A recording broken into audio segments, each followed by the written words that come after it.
Welcome to the Filmistines, the podcast where we discuss all things movies. Join us as we dive deep into the latest releases, revisit classic films, and explore the art of cinema. Whether you're a film fanatic or just love a good flick, we've got you covered. From Hollywood blockbusters to indie gems, we'll be breaking down the storytelling, cinematography, and everything in between. So grab some popcorn, sit back, and get ready for some cinematic magic. If you like what you hear, please consider subscribing to our Patreon at patreon.com/filmistines. We offer tiers at the $1, $5, and $20 level, where the $5 tier grants the ability to request films for future episodes. This is the Filmistines, where movies are more than just entertainment, they're an experience. All around you. And welcome back to another episode of the Filmistines. Thanks for tuning in, and thanks for listening to all of our other episodes. Over there in Korea, Netherlands, Brazil, Canada. Thank you for giving our audience a little diversity. Thank you, diverse people. God knows we need more diversity in the United States. At least ideologically, right? Ain't that the truth? I am joined today by my very bright friend, Lucy. Ooh, that one's my favorite so far. Yep, I had that one locked and loaded. Did you? Yep. This one's easy. You can join us every Monday, Wednesday, and Friday for great episodes, including things like Insidious, The Red Door, Elemental, No Hard Feelings, Teenage Kraken. Teenage Kraken, yes, of course. We're going to start, just to name the last few. Her, of course, Spike Jonze, Her. But today we have a very, much like maybe the motto of the podcast, we have a very lukewarm episode for you here about a very lukewarm movie. Sunshine. Danny Boyle's Sunshine. The famous Danny Boyle. Is there a non-famous Danny Boyle? I don't know. I'm sure there is. Alright, Danny Boyle, if you're hearing this. He's the famous one. This one's the famous one. I want the famous one to hear it. Tell us why he made this movie. Yep. I know he went on to make that weird... What if the Beatles just left everybody's mind and in every conceivable way, ethereally, kind of conceptually and materially, the Beatles just left everyone's mind except within one person, and then they just happened to love the Beatles and know all the songs, and they were able to record all of the Beatles songs and let the world relive through the Beatles phenomenon. I think it's called Yesterday. I think that's what that film's about. Maybe describing a film that I dreamt up, though I don't know. That sounds like a fever dream and a dumb idea. So, it could go either way with that. But yeah, of course, we are talking about the so-called cult classic, right? It's kind of, sort of. I don't know if it doesn't mean it's good, I would say, but it's got a weird following. That's not a good way to describe it. It's got a weird, It's got a weird, justification. It's not a following. It's got this weird energy of, you just don't understand. You know, if you would just understand, you would love this movie. It's kind of got that going for it. And I don't know. I feel like I'm kind of a prime target for this film. You kind of are too, in some sense, because you like science fiction just as a premise. And film, it doesn't really pay off very often, I would say, for either of us. I would think I would like science fiction and premise too, because it usually deals with politics and some kind of philosophy and just puts the human condition on its head in some capacity. And this film maybe does in some sense, but it just becomes a very messy early 2000s film that's boring as shit. Yeah, this movie was boring and a bit confusing at parts. And probably some of that boringness led to sleepiness and confusion. Sleepiness. Also sleepiness. But maybe some of the bits that weren't meant to be confusing confused me because I was bored and just couldn't get in the right mindset to watch this film. I mean, I guess it starts with the dialogue being I'm not sure, maybe you can help me here, but I'm not sure, did this dialogue suck? Or was it just so nothing that it just didn't give me, it wasn't giving me the proper, I don't know, rundown of the situation that I needed. What was wrong with his dialogue? Why was his dialogue putting me to sleep? Yeah, I don't think it was the dialogue. I don't think it was the characters. The characters were okay. You know, there weren't any exceptional performances, but I don't think there was quite anybody who was weak. And, you know, the dialogue and even the set designs were okay. They were okay. Nothing exceptional, but nothing weak. But I think it was just the plot was kind of like meh. It was kind of one note. Yes. And just how can you deliver a one note plot through the dialogue when it's just one note, you know? Like how are you going to do that? And I think so, you know, there was some thought that went into this film, and based off the wiki page and a little bit of research, they did do the research. They did, you know, hire physicists to work with. For what reason? I'm not sure. Yeah. Well, I don't But know. they did. Yeah, they sure did. Cool. And, you know, did his research on, I don't know, sun shit, planet shit. I don't know. But he seemed like he tried.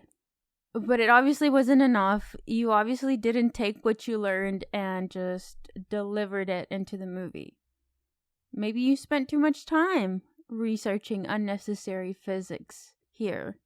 Yeah, we're just on, it's easier said than done, I guess, but we're just on a trajectory towards the sun with a very, you know, that's pretty much the only real kind of physics we have going on here, other than, I guess, the, you know, the conditions of being out in space and being close to the sun, those kinds of small little details.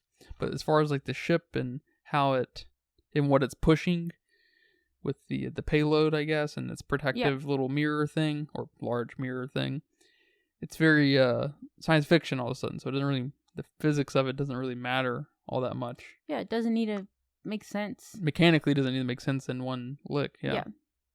And then you have this, you know, idea that all of a sudden now you need 2 payloads, 2 bombs for some reason. 2 bombs is going to make it better. I don't know.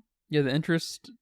So what happened? What made them, because maybe I'm just an idiot, but what made them want to go see the first Icarus? Like, what put them on the actual trajectory? Because I know someone made a bad decision and it kind of cost them a little more time and resources, and so now they had the exact amount of time and resources to potentially get to Icarus 1, and it could help, but it ended up really just not mattering. They still made it to the sun. Yeah, I think the point to going back to Icarus 1 was it was a distress call. So maybe there were still potentially some, you know, people that were alive that needed rescuing, potentially. And then there was the other payload. And that's what I'm saying. Okay, now you need 2 bombs? Really? Do you need 2? But I guess their thought was 2 is better than 1, right? And then some of the resources that they used on Earth to make this payload were very rare, so you need to go get it. I don't know. That was their idea behind that. And then the guy, I think his name was Trey. He which I don't understand this point. He miscalculated the trajectory to go to Icarus 1 by not calculating in the fact that when they turned or something, some of the panels and some of the, I don't know, we're going to get exposed, sun exposure, and get damaged. He didn't like calculate that into his trajectory, which nobody double checked his work. No, what about Icarus? Like the computer, is it whatever she is? It is. She didn't help him calculate this. She knew at the end there that there were 5 people aboard the ship, so she knows stuff. She's smart. She's involved, but she didn't tell him, like, hey, don't forget to calculate when you turn that this shit is gonna get damaged over here. Oh, great idea. Or you didn't get the physicist dude to, you know, kind of plan with you here. No, everyone just relied it on one guy. Yeah, when the grunt calculations go bad, when you have an AI type mother computer over it all, it kind of makes it really stupid.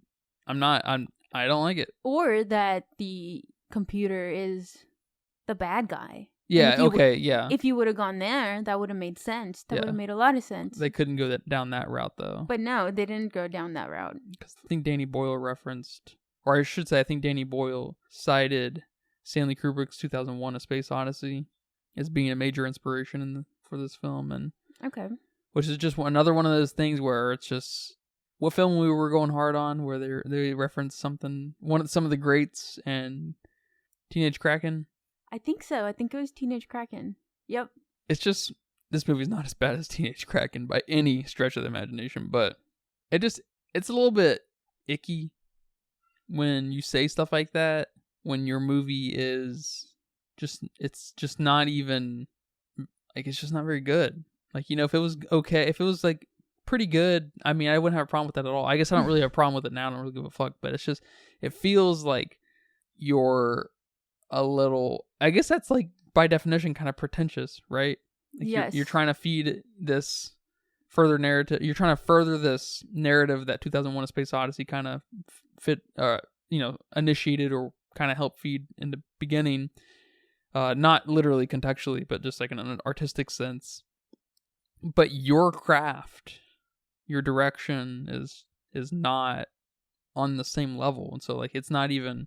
You're kind of embarrassing yourself bringing Stanley Kubrick into the fold, or Scott Ridley, or Ridley Scott, excuse me. I always mix the two, his first and last name up. I don't know why. It's weird. You get a weird feeling when people do that? Yeah, it's almost like when... I bring that up because in 2001: A Space Odyssey, the AI goes bad. Okay. That's why I brought that up. Yeah, I don't think I've ever seen that movie. But it's almost like when people are like fishing for compliments in a way. No, because that's not a good example. Yeah, I don't know. I don't know, but it is weird. Those kinds of things can only be said by other people, other critics to you, and even then, that's questionable. But you can't say it about yourself, first of all. Well, I mean, I think you can, but you just don't say it. Just put it on the film. It's like there's only very specific situations where it's tasteful to bring it up. Otherwise, you come across like you're one of these guys, when only history can really tell you that for sure. Like what you said, like you were kind of getting at for sure. It takes many generations of critics to kind of plant you into that space. But it is just, you can be inspired by Alien and want to make a film that's kind of pulls on some Alien sensibilities and stuff through set design or motherhood or the creature, right? Or the cosmic horror kind of elements. But you got to be kind of careful, because you set yourself up for an interesting kind of flavor of failure and embarrassment, I think. And I think Danny Boyle kind of did that here. I don't like that. I would never do that as a filmmaker, kind of cite my inspirations. It's too, and maybe it's a little bit different when it comes to filmmaking, but when it comes to writing, which is not too far removed from filmmaking. That's the big element of filmmaking is writing. So, right. But it's very intimate, personal, just internal thing, right? You're putting your mind on paper and pigeonholing you into Stanley Kubrick or David Lynch or something. Just kind of makes me go, ooh. I don't know. It's a weird feeling. Yeah, no, I completely understand. It's just, I don't know. It lacks tact. Not to sound like I'm all on my high horse of what art should be, I guess. But it shouldn't. It's not this. Yeah, and okay, the plot was just meh. The editing. Well, hang on. So this plot is praised a little bit, right? Okay. But it's why? It's very one note. They've got a mission. They get distracted, I guess, for the most part, right? They make some bad calculations, they kind of help a movie happen, but nothing feels like it. I don't know what I'm saying. Yeah, why is the plot praised here? What's exceptional? Is it the plot twist at the end with What's the plot twist? with Pinbacker? All of a sudden there's 5 people on the ship now. That was one goal they were trying to accomplish, getting That's true. They 3, 4 people, however many people they needed, so they could have enough oxygen to at least get to deliver the payload. That's true. It's decent setup, and then they have that reveal. And then there's, the reveal with Pinbacker still on the ship. How did he get on the fucking ship? Do we know that? Did they say that? No, but I guess it was implied that he caused the, improper kind of detachment, and it fucked everything up. So He must have just walked in, basically. Don't know how that just happens. Exactly. Don't know. I don't know how. Because we lost who? We lost Harvey and the other dude. I don't remember his name. This is what happens when you have so many characters with such little character. Their names are kind of... They don't stick out. I think his name was Searle, if I'm saying it right. Okay. He was the one that was obsessed with the sun. I think the opening scene is the one with him and the sun trying to stare at it. I don't know his obsession there, but we lost him because he couldn't get on the ship. We lost Harvey because he went floating out into space and didn't make it, which is probably my favorite part of the movie. Yeah, that was a cool part. Yeah, but this dude just strolled in. It sure seems like a nice going, Icarus. Yeah, exactly. And started sabotaging the ship, and then they thought it was Trey. So they were about to murder this dude. What? That. And then just the whole end was just it wasn't great. I was just confused on where Pinbacker was. Did he already murder everyone? The girl Cassie was fighting him, but we didn't have this, back and forth suspense between Pinbacker and Cassie versus Kappa trying to, I guess, manually detach the payload. I was a bit confused there what was going on there too.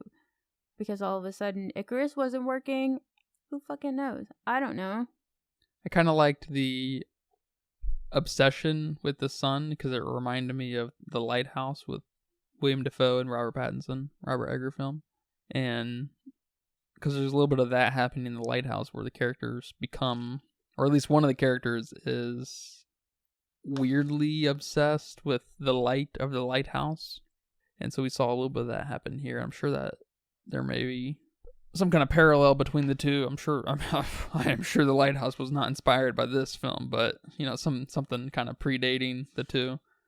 But I was kind of into that, and I wish we would have gotten a little bit more of a lose your mind movie.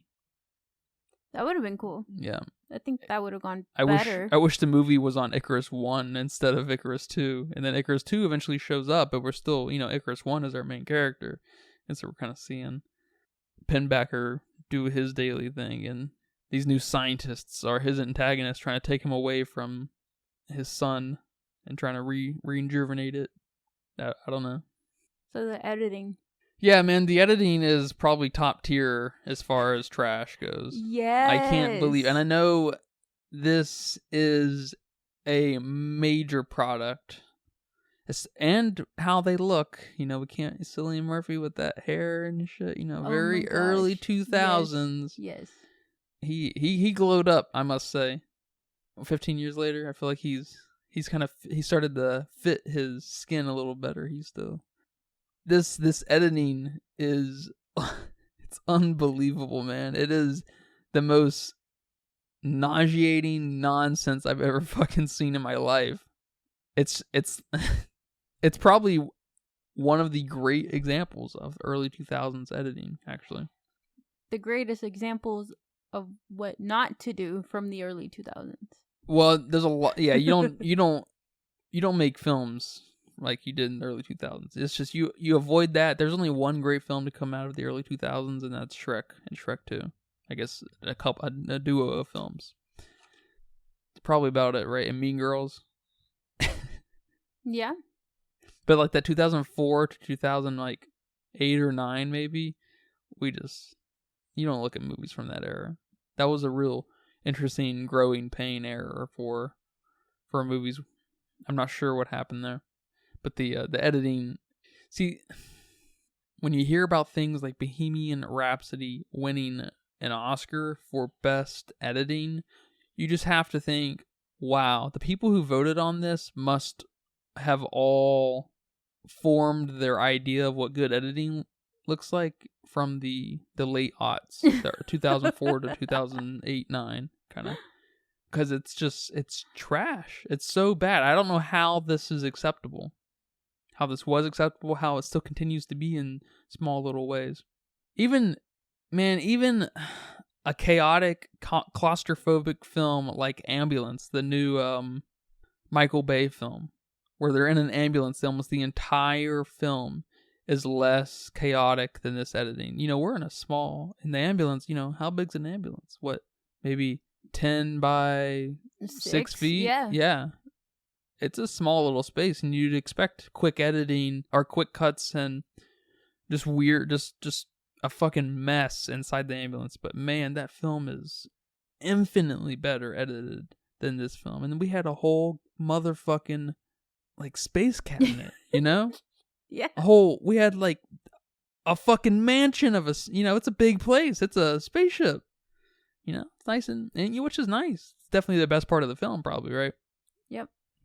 And in the even though it's a one note premise, the premise isn't completely terrible. Trying to kind of reinvigorate the sun. It's fun, but you need a little bit more. We're missing the character study. I feel like it's kind of an important part of a lot of sci-fi, and I know I read somewhere on the Wikipedia or something that there's some kind of balance of science and faith happening here. And if you look at the Wikipedia, it separates physics and science, which is fucking weird. Physics is the ultimate science, first and foremost. All right, everything else is fucking derivative. But how do you stand by a balance of science and faith when your faith-based people are off their fucking chain? One's murdering people. The main dogmatic motherfucker is murdering people. I can't. Okay, I'm not on his side. Yep. He's for killing sure. random people. He doesn't even know these people, for one. It's just a game, know? It's implied that he sabotaged the first ship, right? Icarus 1? Is it? I thought so. I'm not sure. Yeah, I guess. I don't know. But I thought it was, and he started murdering them. If it is him who sabotaged them. That's where it started. Yeah, I'm not. Yeah. It's. I wish we could have, because you can't have this balance of science and faith without having extreme amounts of character. Because science and faith are both products of human beings. Right? Especially the faith, right? We can't have our stories and our Aesop fables without human beings there to tell them. Science, of course, is just a modeling system of the natural world, right? But you can't have your model without humans to do the work. And so we're missing an important piece to the puzzle, I feel like, here. And it may just be a personal problem with this film, I guess, but I almost feel like there's a blueprint of a movie here, but we're missing the other half, We've got an outline, we've got an outline of every other kind of point, and we forgot that there's humans on board and that there's it's a mission that's going on here. Yeah. Because there's something here I like about it, but it's kind of a frustrating film to get through and boring as shit, no doubt. Yeah, I agree with you there. There's something there that I like. I just can't put my finger on it. And, not to mention the editing was awful. What was up with those images that would just kind of, it was like random images of the cast. or the crew, I guess. It was like Exorcist style. Yeah, and it was just flashing. Like, what am I supposed to be feeling with these images? Know. I'm just confused. I don't think I'm supposed to be feeling confusion. And then the pacing of this film wasn't great. The score and the Foley, like, it was bad. What was up with the sound of I think it was the distress call sound. It didn't make me feel distressed. It made me feel stressed that it was so bad, but just sounds that, the spaceship would make, or that certain things would make, it just didn't go. And again, is that part of the 2000s editing? Man, I gotta say yes for sure.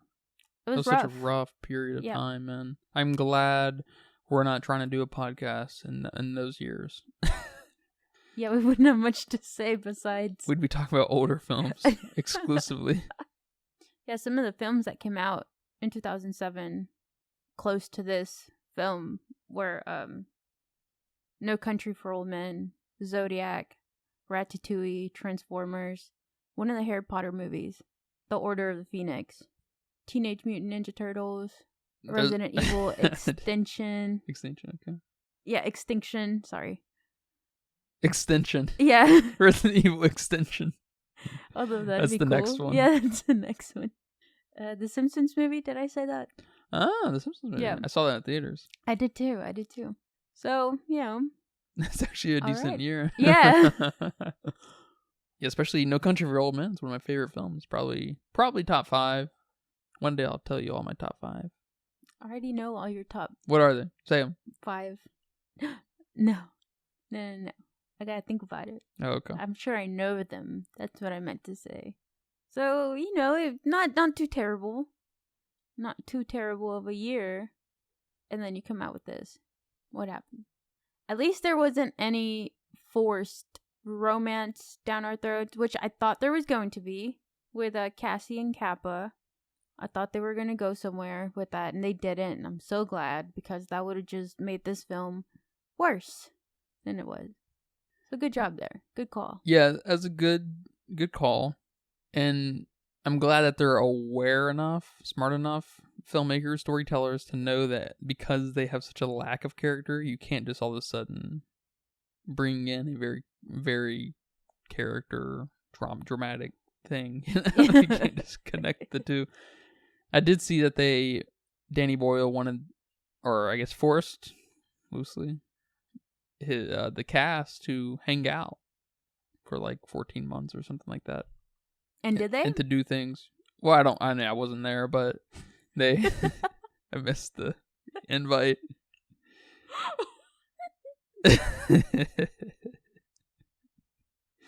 But I assume they did, and they were supposed to read and watch other movies that kind of inspire the, communal, communist nature, lowercase c, I guess. And that's kind of cool. Like, kind of a forced method acting way, which I don't know. I don't think it showed here. No, because there's no character. Yeah, there's no character. So there's just you wasted their time. Yeah. Hopefully they had fun hanging out with each other, but you just wasted everybody's time. Yeah. And you have such a great cast here. Yeah. I know these aren't, some of them aren't as big as they are now. Especially with Michelle Yeoh and Cillian. Yeah, and our boy Cillian. And of course Rose. Yeah, and Rose. So we know their potential now. But, I'm sure they had potential then too. You just if you're not directed and you're not given a proper character, they can only do so much. It's very true. Yeah, my favorite part of the movie was probably when they sent Kappa, when they all just launched they launched themselves out to try to reconnect with the main crew, and the outfits, the gold space outfit's cool and everything, and one of them gets knocked off and he flies off and freezes and Harvey. bursts into flames. That was Yes. probably the coolest part. That was my favorite part. Yeah. That really was. And I did like the very end where he was on like the cube thing. It's really cool looking and Yeah. minus Pendecker, whatever his name is, Pinbacker. Yeah, Pinbacker. Yeah, that was just awkward and weird. But I liked the whole get up inside the payload and them falling off the edge, and that was cool. Yeah. That was fun. But yeah, the Pinbacker thing was all right. Yeah, like how are you still alive, dude? Like 7 years out there, first of all, in Icarus 1, and then you're burnt. You're crisp. Was eating the bamboo. Yeah, and you know that scene where Kappa like tears his skin off. Mm-hmm. He like degloves him, but he's still alive. He's still cool. All right. Here's the sci-fi element. I don't know. Who knows? But yeah, I wouldn't recommend this film to anybody. Yeah, I wouldn't either. What did you think about the kind of all for one for all kind of attitude where they were sort of like, you know, this we gotta anything for the payload, although that didn't really seem to be didn't always work out that way because they kind of were like, you know, let's see what's up with the Icarus. I don't even fucking know what's going on in this movie, but there was yeah, I would have just been like, no, we're not. Stick to your, you know, who was it? Captain America. His character was like, no, stick to the mission. Yes, I'm with you. Stick to the mission. Oh, we don't have enough oxygen and we need to sacrifice some people? Dude, I'm already killing Trey off before the question is even brought up. You know, like, we're not about to do this shit. Why do we need 2 bombs? I don't know. We don't need 2 bombs. Let's just get there, deliver this shit, get back. Boom. We wouldn't have lost the captain. Well, we lost all the crew. Really. We lost everybody. So it doesn't matter whether we lost the captain first or not. we wouldn't have lost anybody, hopefully. Is it stupid that this happens so like in the near future? From the time of making the film, I think it happens like 50 years out now, about 35, 34. Because we are very certain of our sun lasting several billion more years. Should it have taken place in the far flung future? Yes, definitely. Because it's like, what, 2050 something that it's supposed to take place? No, I'm still alive then. Hopefully Earth is not frozen. Because that was the thing, right? That yeah, it was frozen, yeah. It was frozen because at the end we saw Kappa's sister with the little boy. And it just lit up. I mean, I didn't, I don't know what I was expecting, but it just, boop, like a light bulb. It's just like, all right, cool. That's how we ended this. I appreciate the lack of drama, I guess. Pretty consistent, minus the murderer walking about, but yeah. Yeah, well, man, I'm sorry that this film has ruined our recent high. Yeah, but what did we expect from a 2007 film? A 2007 science fiction film. Yeah. Nothing. I didn't expect more than what I got. So my expectations weren't ruined. My expectations were, I guess, a tinge bit higher because it's got a relatively high score on Letterboxd. And it's like considered this cult classic and like this misunderstood movie. And I'm like, okay, I'm here for that. Let's see. And so I'm just like, after the fact, I'm like, yeah, I can see why this movie didn't make any money. Yeah, don't give me that bullcrap about all these science fiction films being misunderstood. I saw that guy trip an alien. After that, I was like, nope. Yeah, it's unfortunate. You're not tricking me. Yeah, this movie went on to make $32 million. $32 million. Yeah. Well, my budget guess was $50 million. So either oh snap, it didn't make anything, or I'm way off. Well, the budget says it costs on the Wikipedia. It says $40 million. So you're not terribly far off. Which I was going to go a bit higher, but I don't know why I was going to go a bit higher. Yeah, I was there with you. I probably would have said about 50 million because that feels right. 40 million. Damn, Definitely didn't make money. They didn't make anything. Hate it for him. You know, that's why Danny Boyle's making cheesy ass. What if the Beatles just left the public consciousness? Except one. What a high concept that is, Danny Boyle. Oh, Literally. That's it. He was high. He was high. He was high. Maybe. Well, thank you for Danny Boyle for making a lukewarm movie for our lukewarm podcast. We'll just change our name for you. We're going to be the Lukewarm Podcast. That's actually not a bad name. The Lukewarmers. I like that. The Lukewarmers. All right, man. Well, thank you for watching this film with me. Even though it wasn't great, but... You're welcome. I'm glad we didn't give up. Yeah, there was a minute there where I said, we can back out. We can, this could just not be... this could just not be next. And we committed. I do have a few rapid fire questions for you for today. You do? I do. Oh, thank you. But we'll see how it goes because this was very lukewarm. Are you ready? I'm ready for your questions. All right. Space or underwater? Space. Space? Yeah. I'm going underwater. Yeah, I would do anything to be on some kind of space mission. One-way ticket, hopefully. You should have been in this movie. I mean, that'd be pretty cool to be on a mission to prolong the state of the sun for a little bit longer. All right. Science fiction films or romantic films? Romantic films. Oh, me too. There's not a lot of good science fiction out there. So. All right. Sun exposure death or freezing death? Sun exposure. Like the one, like in the movie? Yeah, like in the movie. Yeah, sun exposure, yeah. Or being frozen.